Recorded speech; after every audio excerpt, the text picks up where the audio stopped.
ಎಲ್ಲ ಆತ್ಮೀಯರಿಗೆ ಸ್ವಾಗತ.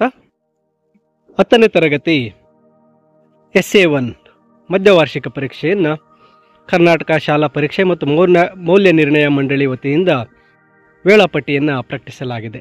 ಈಗಾಗಲೇ KSEAB ಮಂಡಳಿ ವತಿಯಿಂದ ಅಂದರೆ ಬೋರ್ಡ್ ಪ್ರಶ್ನೆ ಪತ್ರಿಕೆಯನ್ನು ಮಧ್ಯವಾರ್ಷಿಕ ಪರೀಕ್ಷೆ SA1ಗೆ 10ನೇ ತರಗತಿಗೆ ನೀಡಲು ಈಗಾಗಲೇ ಸೂಚನೆ ನೀಡಲಾಗಿತ್ತು. ಅದರಂತೆ ಕರ್ನಾಟಕ ಶಾಲಾ ಪರೀಕ್ಷೆ ಮತ್ತು ಮೌಲ್ಯ ನಿರ್ಣಯ ಮಂಡಳಿ SSLC ಬೋರ್ಡ್ ವತಿಯಿಂದ SA1 ಮಧ್ಯವಾರ್ಷಿಕ ಪರೀಕ್ಷೆಗೆ ವೇಳಾಪಟ್ಟಿಯನ್ನು ಪ್ರಕಟಿಸಲಾಗಿದೆ.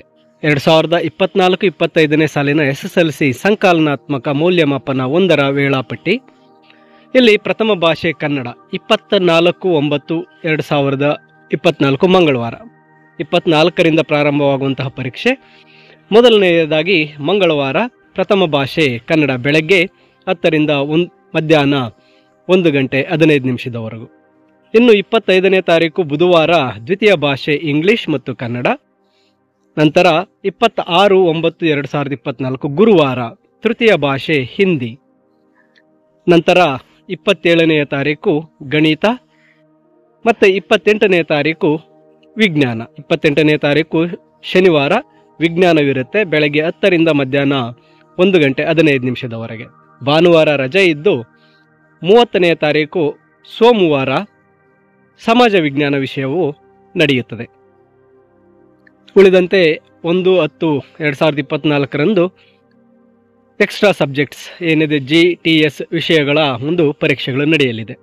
ಇದು ಬೋರ್ಡ್ ವತಿಯಿಂದ ಕರ್ನಾಟಕ ಪರೀಕ್ಷೆ ಮಂಡಳಿ KSEAB ವತಿಯಿಂದ ಈ ಒಂದು ವೇಳಾಪಟ್ಟಿಯನ್ನು ಪ್ರಕಟಿಸಿದ್ದು 24ರಿಂದ ಅಂದರೆ 24 ಮಂಗಳವಾರದಿಂದ 30 ಸೋಮವಾರದವರೆಗೂ SSLC 6 ವಿಷಯಗಳ ವೇಳಾಪಟ್ಟಿ ನೀಡಿದ್ದು, ಈ ದಿನಾಂಕಗಳಲ್ಲಿ ಪ್ರಶ್ನೆ ಪತ್ರಿಕೆಯನ್ನು ಸಹ ಮಂಡಳಿ ವತಿಯಿಂದಲೇ ನೀಡಲಾಗುತ್ತೆ. ಈಗಾಗಲೇ ಹಿಂದಿನ ವರ್ಷದಲ್ಲಿ ಮಧ್ಯವಾರ್ಷಿಕ ಪರೀಕ್ಷೆ ಅಥವಾ SA1 ಪರೀಕ್ಷೆಯನ್ನು ಶಿಕ್ಷಕರು ಪ್ರಶ್ನೆ ಪತ್ರಿಕೆಯನ್ನು ನೀಡ್ತಾ ಇದ್ರು, ಶಾಲಾ ಹಂತದಲ್ಲಿ ಪ್ರಶ್ನೆ ಪತ್ರಿಕೆ ಇತ್ತು.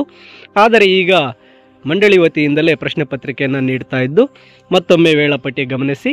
24 ಕನ್ನಡ, 25ನೇ ತಾರೀಕು ದ್ವಿತೀಯ ಭಾಷೆ ಇಂಗ್ಲಿಷ್, 26ನೇ ತಾರೀಕು ತೃತೀಯ ಭಾಷೆ ಹಿಂದಿ, 27 ಗಣಿತ, 28 ವಿಜ್ಞಾನ, ಭಾನುವಾರ ರಜೆ ಇರುತ್ತೆ, 30ನೇ ತಾರೀಕು ಸಮಾಜ ವಿಜ್ಞಾನ. ಈ ವೇಳಾಪಟ್ಟಿಯಂತೆ ವಿದ್ಯಾರ್ಥಿಗಳು ಪರೀಕ್ಷೆಗೆ ಸಿದ್ಧರಾಗಿ, ಹಾಗೆ SA1 ಮಧ್ಯವಾರ್ಷಿಕ ಪರೀಕ್ಷೆ ಪ್ರಶ್ನೆ ಪತ್ರಿಕೆಗಳು ಬೋರ್ಡ್ ಹಂತದಲ್ಲಿ ನೀಡುತ್ತಿರುವುದರಿಂದ ವಿಷಯದ ಎಲ್ಲ ಪಾಠಗಳ ಎಲ್ಲ ಒಂದು ಪ್ರಶ್ನೆಗಳನ್ನು ಚೆನ್ನಾಗಿ ಅಭ್ಯಾಸ ಮಾಡಿ ನಿಮಗೆ ಶುಭವಾಗಲಿ ಎಂದು ತಿಳಿಸುತ್ತೇನೆ. ಎಲ್ಲರಿಗೂ ಧನ್ಯವಾದಗಳು.